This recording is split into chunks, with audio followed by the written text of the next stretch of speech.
lên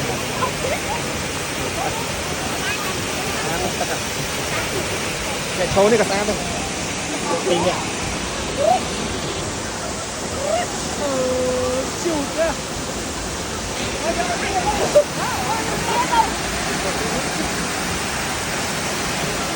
mơ mà ông hey.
Hey.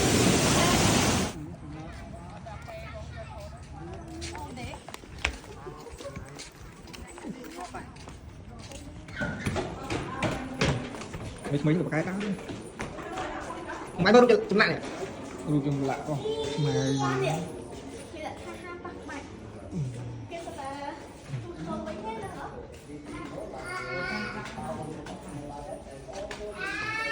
rương vây vây cực ba giang ai rương trà từ bằng lại như tí này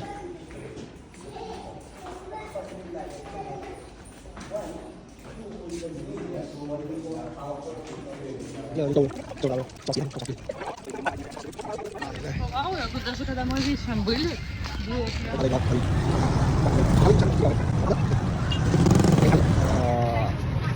ngon phải đây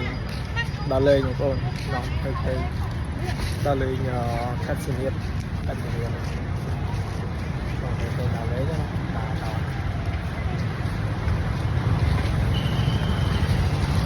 sao là tích ở đây đào lên rồi hai cô ba thắng rồi có đấy